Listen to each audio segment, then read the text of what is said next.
Stacey J. And I'm Chuck Duran. Welcome to VO Buzz Weekly, the web show all about the voiceover business. That's right, and we're back for part 2 of the Chris Borders interview, so let's go there now. 2 questions here. Okay, I'll ask them both. You'll answer them both. I'll try. Number Focus. Focus. Number 1, does an actor need to have an agent to be able to do video games? And then 2, if they have a video game demo put together, who do they send that demo to? I mean, is it a director? Is it a producer? Is it a video game house? How does that work? Well, Chuck, I'll try and answer this in 2 parts. Thank you, sir. Number 1. Okay. Make it snappy. Yeah, make it snappy. Are you done yet? Yeah, No. exactly. So having an agent is like a perfect go-between for a person like me. A lot of times I will contact these slew of agencies that I deal with a lot, and I have specific agents that I usually deal with, you know, and then I say, okay, I'm sending you this stuff, you know, I have these 100 characters to cast, and I need auditions by Friday. Like I said, this is a very quick turnaround business we work in. We have to do things quickly. Yeah. These specific agencies have the ability to get this stuff together and to put it all together, to get it out to the right actors that they want to read on this, and submit stuff to me very quickly as MP3 files. But without that agent, you know, there isn't that ability to have that go-between for me to have that relationship. Now, now be it as it may, a lot of people have a hard time getting agents sometimes, you know, in the beginning when they start off. Sure. I also have productions occasionally where the client doesn't have a huge budget, and they say, you know, we don't want to do this union. I mostly do all my projects union, and I'm 100% for the unions because, again, you know, this is a great thing. I wish I had a union. But inevitably there's always going to be small productions and things where there's a limited budget. Maybe it's a demo kind of thing. Maybe it's something which, you know, isn't even going out to the public.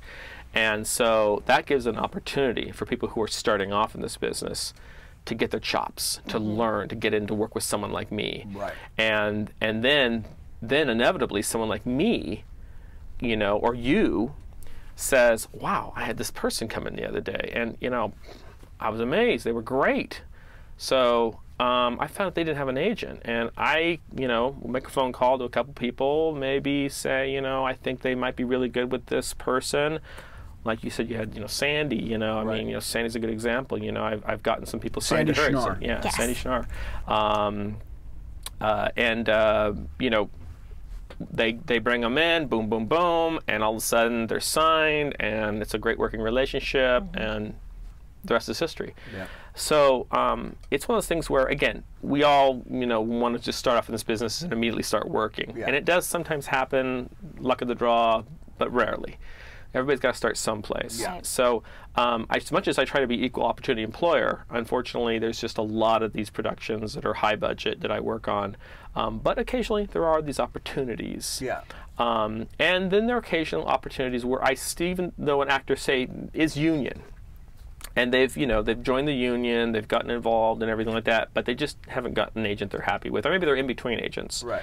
And they'll call me up and say, Chris, you know, don't cut me out of these things. You know, I'm in between agents right now, so I'll just give you my home phone number. Oh, totally, dude. You know, maybe I know this person or whatever. Maybe it's a new person, and I really think their demo's good. And I got that number, and I'll get them involved in those auditions as best I can. You know, a lot of times I'm doing things through Facebook and stuff like that. So you if know. you need an agent, call Chris Borders. Yeah. Separate consultations. Exactly. No matter where you live, he's here to We help. just got you another side business. Yeah, You're yeah, welcome. great. Yeah. He won't, No, he but won't I mean, charge you for it. Yeah. I try and help actors. You know, I'm always We're trying to help kidding, people. ladies and Yes, gentlemen. we are kidding. Yeah. No, yeah. but I get what everybody you're saying. who works with you says So, that about you. Part two to that. Demo. Demo is king in this business. Without a demo, you have no way to show what you're capable of to someone like me. Right. And so a lot of times I get new actors and or agents that are shoving things out to me. We got this new blah, blah, blah. Or this guy contacts me directly. Check out, what do you think? Just let me know your honest opinion. And I'm going to be honest with you. And without that, how do I know Yeah, you know. I mean, you know, I don't have time to talk on the phone. No. I mean, you know, and I can't tell what your voice sounds like through a text or an email. And so, inevitably, if you have a good demo, and you have, even if you have some variety in the demos, I mean, I tell a lot of people, I say, you know, of course, you know, when you get into voiceover, a lot of people think, oh, I want to do commercials. You know, commercials, a lot of money in commercials. And commercials are great. But there's a lot of work in video games. Sure. A lot more work. A lot more opportunity to get work in the beginning. And there's a lot of work in animation. So, inevitably, a lot of actors have multiple demos. Yeah. The more, the better. The more, the better. Yeah. And I'm telling more and more actors today, with the video games on the rise the way they are, and the amount of work that there is, I mean, the amount of jobs there are out there for video games, it pays to have a good interactive demo. Yeah. And you can find all the stuff you need to make a good interactive demo, with even if you're not a video game player, because there's so much content on YouTube, on the internet, you know, and all these different, you know, web resources where there are people who just are playing games, and you can hear all the voices there, you know, because they just say, "Oh, check out my gameplay," and there's your material to work off of, you know, to say, "Okay, this is how blah blah blah sounded in this game, and this is how this person sounds in this game." So I'm going to do a couple of these matchups, just like when you do a commercial demo, you know. Right. You know, you listen to Don LaFontaine, say, "Okay, I'm going to try my doing a little shtick on this movie trailer, you know, to create my demo, because this is my thing, you know, and I'm going to do it this way." Well, in the same way you do that, you need to have these other things. You need to have as many variations of what you're capable of pulling off. How long should these demos be? You know, I always find, you know, you don't want to go too crazy with it. I mean, there's only so much time that a person like a casting director like me has time to listen to. So you want to have it edited really well. You want it produced really well. You want to have, you know, sound effects, music, things that give it a whole shebang. Exactly. It needs to be high quality production. You know, I mean, we get a lot of auditions, and those are obviously not produced and whatnot, but as we were hearing the raw material. But when I first am introduced to an actor, I want to hear bang. I want something to just grab me. You know, I want it to sound like a video game. If I can hear that in there, and I can hear that in the demo, immediately I'm drawn to it. I'm like, who's this actor? Wow, this is great. They've really nailed it. I can hear the nuance in their drama. Wow, now they're doing a character that's really cool, and now they're going to this gravelly voice. And there's some diversification with this person. They have this ability to do this. And then I'm taking those demos and I'm submitting them to my clients and saying, hey, you know, I get a client will come up to me and say, you know, or I get a call, blah, blah, blah, or email, and it's like, hey, you know, we got these two characters we got to cast tomorrow. Gravelly voice, Dolph Lundgren, blah, blah, blah, blah. And female, you know, 25, sexy but tough. You know, think da-da-da-da.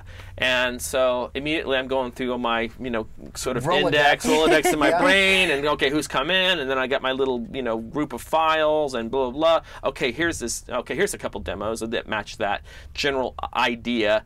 I send those over to the client. Inevitably, they're like, okay, I want to hear auditions from blah, blah, blah, blah, blah, blah, and blah, blah, blah. Then call their agents, boom, boom, boom. We get them in the booth the next day. Da-da-da, we're in the studio the day after that, and then we're recording. And that's how fast it happens. Just like that. Just like that. So that demo literally got that job. You know, it was the catalyst that started that momentum to get that job and that audition and that, you know. So it's the reality we live in. Wow. It has to be that way. That's cool. You clearly have such passion for what you do. And you said earlier that you live in Orange County. So for those who aren't in California, probably the only one. Los Angeles and Orange County with traffic can be depending on the time of day, you could be there for a long One way it can be hours. For you Europeans, it's like I'm in another country. Exactly, but I mean, I'm in Germany. I'm going to England. Okay, it could be 45 minutes or it could be 3 hours, literally. I know guys that actually fly from other places faster than I drive. You know. Well, didn't you fly here on your private plane? Exactly. So that's a different story. Well, it's that new helicopter. No, so I mean, that's a huge. I mean, you have. So why do you do that? No, you have a funny story. Okay. That you were telling us earlier about the distance that you drive and what you did to cut some of your driving time. Don't try this at home. Don't try this at home, kids. We're not condoning. We just love the story. I do not condone this. This is a madman who is driven to the sake of insanity through sitting in LA traffic. I was on this really long project, this video game. It was a Japanese production and a really amazing video game. And we had 6 hours of animated films that we had to essentially dub. But the neat thing about the production was reproduce exactly. It was all motion shot and dubbed in, or I should say not dubbed in, but it was all motion shot and animated in Japanese. Right. And then we were going to do an original English version of it. It was a huge production, and it was long days, like 10-hour days. You know, I'm up at 5 a.m. I'm home at like 9 p.m. And so, you know, sitting in traffic inevitably is just, you know, maddening, especially when you're under a really detailed production and you put so much time and energy into it. And so I had this really unique idea. I said to myself, you know, gosh, that carpool lane sure looks nice about now. It's so tempting over there. And you know, it's just, gosh, you know, all those Priuses going by, you know, and I'm just sitting there going, I don't believe I'm in inches. And so, yeah, I inevitably built this friend. I built a friend, Frankenstein. No, he basically was composed of an old sweatshirt that I didn't like, and some pillow stuffing, and a hanger, and an old Pepsi bottle with some tape, some sunglasses that I had thrown away, and an old Halloween wig, a cap. Not very high tech. Not very high tech. Very low tech. He sounds handsome. Yeah. I figured, you know, if I'm going to lose this thing, possibly. Did he have a name? Well, we called him Fred. Fred. But not Fred like any of the voice actors I work with. But we just call him Fred. You know, Fred sat in the back. You know, and he watched my car for me for quite a few months. Yeah. And he sat in the back, and he got me into that carpool. And then, you know, I was getting through the production. It was great. You know, I was making it like a half an hour early. You know, nice. It was like, oh, Thank you, Fred. You know, nice. You know, this is great. It's working out for me and everything. And unfortunately, one day. But, hold on. Okay. Fred was your companion for how long?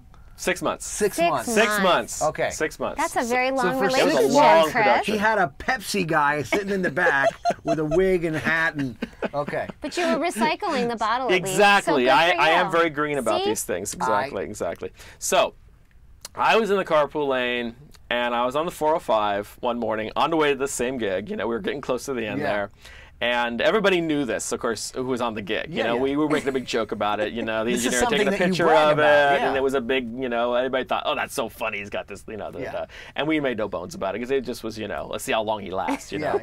And inevitably, one morning, I think it's like a Wednesday or something like that, and motorcycle officer, actually comes up right behind me. Sees Fred. And then he pulls up right next to my side passenger window, and he looks straight in the window, and then goes right back behind me and turns on his lights, pulls me over.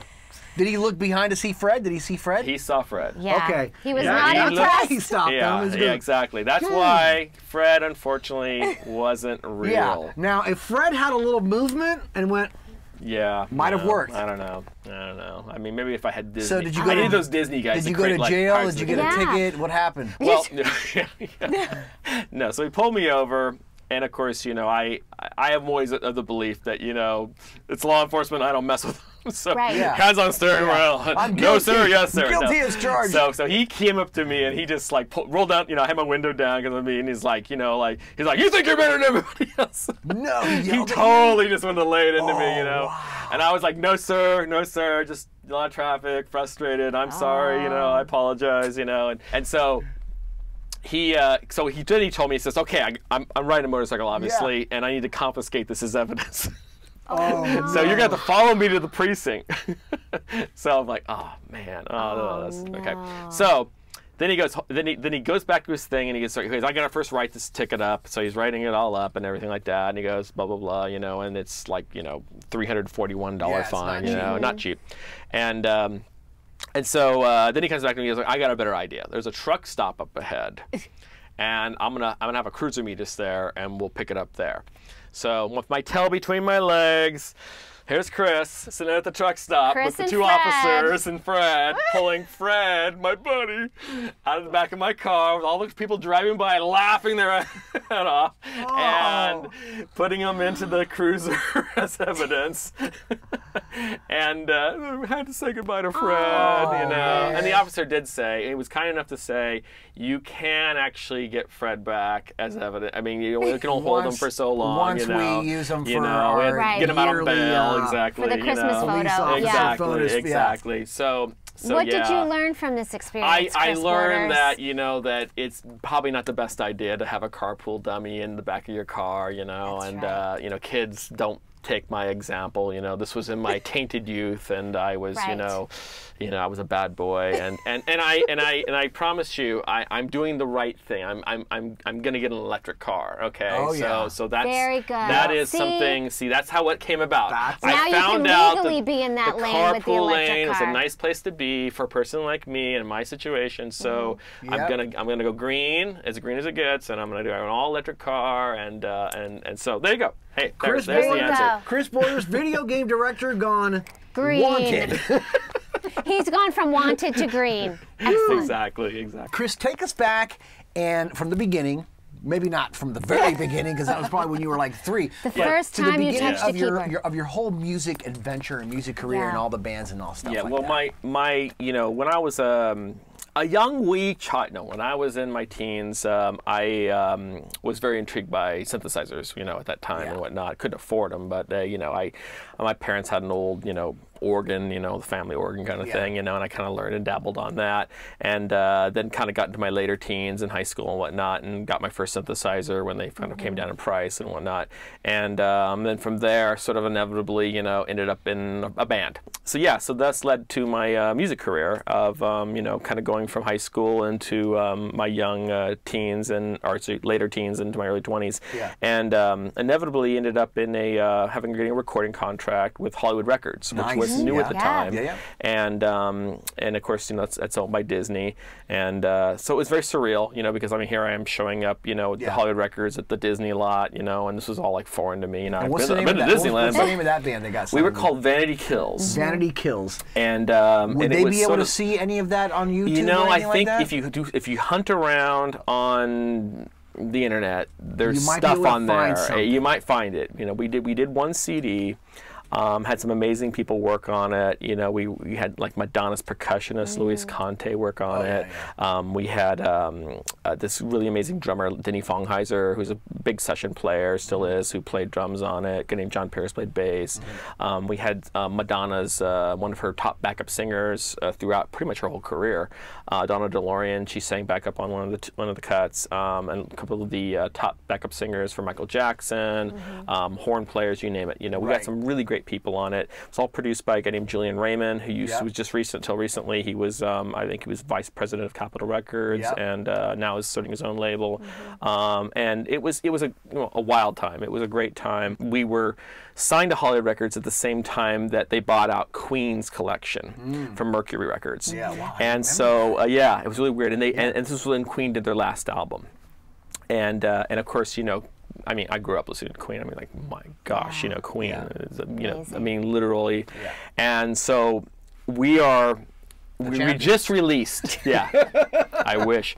We had just released our album. And so Queen had just released their last album, Innuendo. And so they had this big release party. At the time, Disney owned the Queen Mary. And get it, Queen Mary, Disney, it's all interconnected. Very good. You know, networking. Nice theme party. And so amazing theme party for them and their release. And inevitably, Brian May and Roger Taylor showed up. This is when Freddie was pretty much near his end. God bless him. And they were introduced to us formally and it was, you know, literally Brian May and Roger Taylor shaking our hands and saying, "Oh, we're bandmates." And me, I went right into that scene in Wayne's World where they meet Alice Cooper. I'm not worthy! I'm not worthy! You know, I mean, literally that was what's going through my head. I'm like, I can't even fathom the amount of people you've stood in front of and the things that you've done and just the amazingness of you. But that was really neat, you know. I mean, that's something like to tell your grandchildren kind of thing, you know. Man. And so at that point, you probably said to yourself, I made it. Yeah. Oh, yeah. You know, it was, I mean, you know, it was a dream. It was like all this stuff was happening, you know. I wish it could have led to, you know, being like Steven Tyler and being the judge on, you know, American Idol right now. Right? I did meet Paula Abdul back then. But, you know, it was what it was. It was a great time. You know, I look back on it fondly. It taught me how to do what I do today.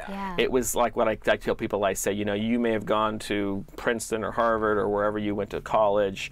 This was my school of hard knocks. Absolutely. You know, it was the real world, you know, of struggling out there. But everything I did while all that was happening kind of helped me to get the momentum to do what I do today. I mean, everything you learn in life, never look at anything you do as a negative. I always tell people, that's my philosophy always, is that, you know, every time you make a mistake in life, you learn from it. Never say, oh, wow, you know, I really, you know, I should get out of this. We all make mistakes. So, you know, the idea is that if you really want to be a voice actor, or you really want to be, you know, in the video game business, or you want to be a designer, or you want to write something, or you want to, you know, create something, you know, you're going to make mistakes. And learn from those mistakes, but keep on doing it, you know. I mean, you know, that's how everybody does it. That's how Bill Gates did it. That's how, you know, the late great Steve Jobs did it. You know, they all had to start someplace and build the momentum, you know. And not everybody gets to that pinnacle. I mean, I'm definitely not there myself, but you make a living doing what you love. What do you like best or most about creating a new game? There's high points to every kind of aspect of the job. Working with the different developers, you know, coming up with these ideas, you know, especially when they have, you know, when you're giving them ideas and they're saying, oh, that's brilliant, that's exactly what we were thinking, you know. It's really great to be able to be with people that are like you. So building the relationships is one of your favorite things, right? And that is a great thing. Which is, and you know what, not everybody is like that, because I actually thought he was going to say, my favorite part is at the very end when I get to watch what I've done and I go, wow, how cool was that? And he actually enjoys building the relationship, well, you're which very is very collaborative. cool. And that's why people say such great things about you and that you're such an amazing guy and all that stuff because of that. It's nice to hear. No, you're definitely a collaborator. Where do you see the video game industry in the next 5 years? Well, you know, I said to people back in the 90s that video games, in my opinion, were a lot like early television back in the 1950s. And that there were actually people in the early 1950s that believed that television was a flash in the pan, and that radio was here to stay, and that it was just this moving picture thing was really just gonna, you know, it was just gonna be like the hula hoop. And or the slinky. You know. Little did they know. And so I said, you know, way back when, I said, you know, video games is sort of has a niche all its own. It's a certain thing, and I don't see it going anywhere. As far as meaning going downhill, I see it just getting bigger and bigger. And sure enough, you know, here we are, you know, literally like 15 years later, and it's enormous. Massive, it's a multi-billion-dollar industry. How many people can say that about their industry they work in? Now I'm finding out more and more and more that there are generations out there that don't watch TV. They're playing video games. They're on the internet. They're on Facebook. There's a whole generation out there that this is their TV. This is their form of media. So with video games, fortunately, it's a whole generation. And that generation's just going to get older and older. And of course, you know, the demographics are pretty diverse, because video games have been around for a long time, and now we have these devices like this one sitting right here. I think we're all familiar with this, and this has now opened up another world for video games. What we call or you know, in general, the mobile video game or the application video game, and they're simpler. They kind of bring you back to that. Remember the Game Boy back in the day? You know, I think when I was on the road, when the band thing, I had one of these. You know, and I think I played Tetris till I won the thing over and over. Tetris. And I loved it. I mean, I was addicted. Favorite. I'm so addicted to it. You know. Now we have like these games like Angry Birds, and you know, one of the companies I work with does this thing called Infinity Blade, which is a really cool like Facebook title, which has really gotten big. And they're simple.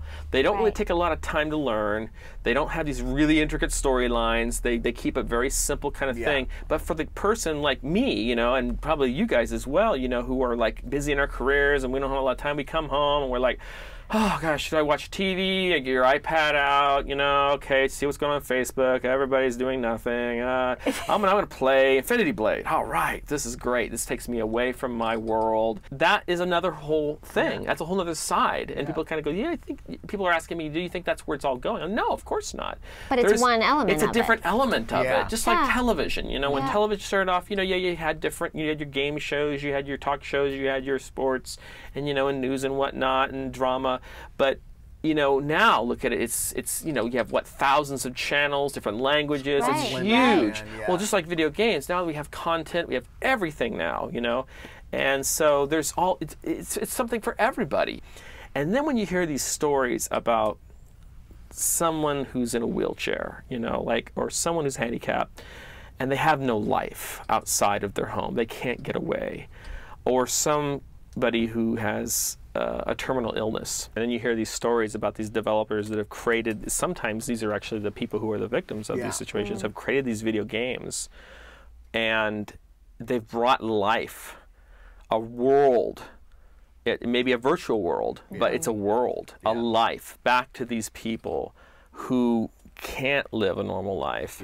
You know, I mean, that's diamonds and gold. That's everything to these people. If there's something that you could do as a career other than what you do and be successful, what would it be? You know, there's a lot of things I'd really like to accomplish in my life. I mean, I think if I won the lottery, you know, people say this is kind of strange hearing this from me, but I'd love to go back to school and like study all the things that I, you know, didn't get a chance to do. You know, growing up, going from school of hard knocks right into the business world and whatnot.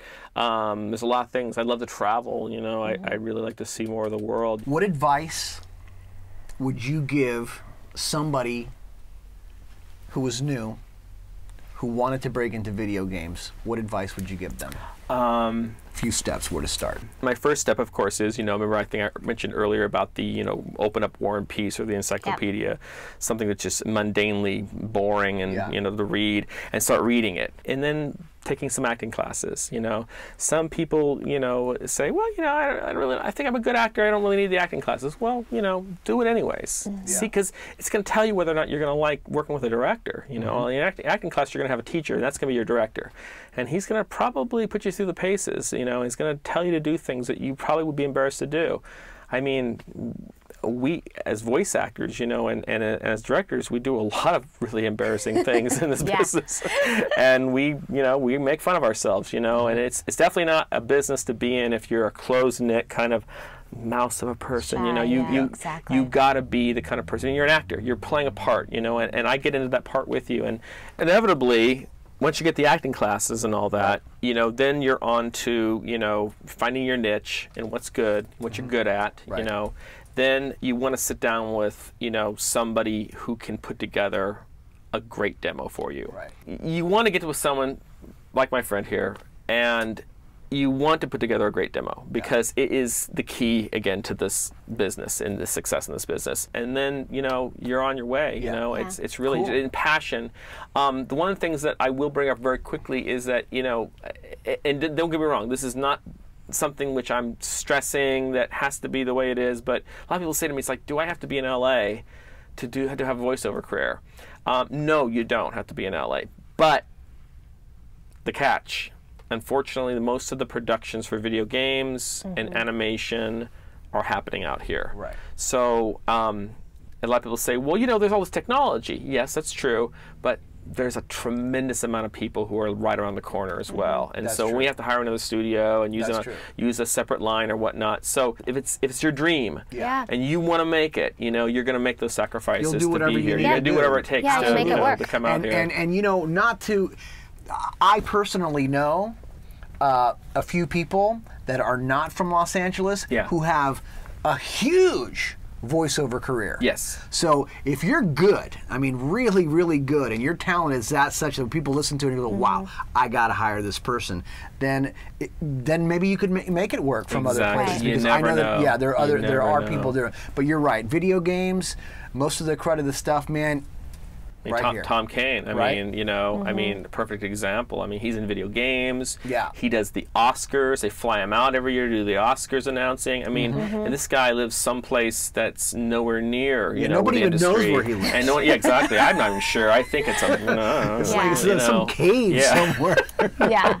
One thing I can say, man, is that if there's anybody out there that, you know, is interested in video games, this is what you want to do, I would be watching this episode over and over and over again and taking notes, because the information that Chris gave you today, you can't find anywhere, and he's the guy. He's like, I mean, he's there. He's living it, and he's breathing it, and he's bringing that information to you. I'm telling you how it is. Chris, thank you so much for being on VO Buzz Weekly, man. We so appreciate you coming down. Pleasure working, sharing with all of us. And quickly tell us where people can keep up with you and what you're doing. You know, in a nutshell, I have a website. It's nothing special, guys. You know, you can kind of see what I've done, what I've worked on. You know, it's primarily mostly for the industry, but it's Chris Borders, TikiManProductions.com, and that's my website. I also have kind of a fan page on Facebook that's just Tiki Man Productions, and if you guys want to go to that, you just want to like me, you can find out about what's going on. Let's say that you're a new voice actor, you haven't really had a chance to get a lot of, you know, video game jobs. I sometimes will post projects on there. Awesome. Recently had a project that came up with a client that was a non-union thing. It was a low budget, and I needed some people to audition, and I posted it up there, and I don't have a ton of people there, but all of a sudden, boom, boom, boom, and social networking, it's amazing. It's a great way to do it, and I met 5 new great actors, and one of them I got an agent for them, and so, yeah, see how that there you works? go. Cool. Networking. Wow, very cool. It is a great thing. It's a great world we live in. You know, it's a wonderful place to be right now, because the opportunities are endless. Hey, it's Chris Borders, and I just want to say a little bit about VO Buzz Weekly. Chuck and Stacy are fantastic. They got this great show, and you got to check it out. And it's needless to say, it's about everything that is my world. Well, that's all the time we have, man. Chris Borders rocks. He does. Yeah. Make sure to send us your questions and comments, plus like us on Facebook and follow us on Twitter at VO Buzz Weekly. You guys take care until next time, and just remember, you always have time for a little buzz.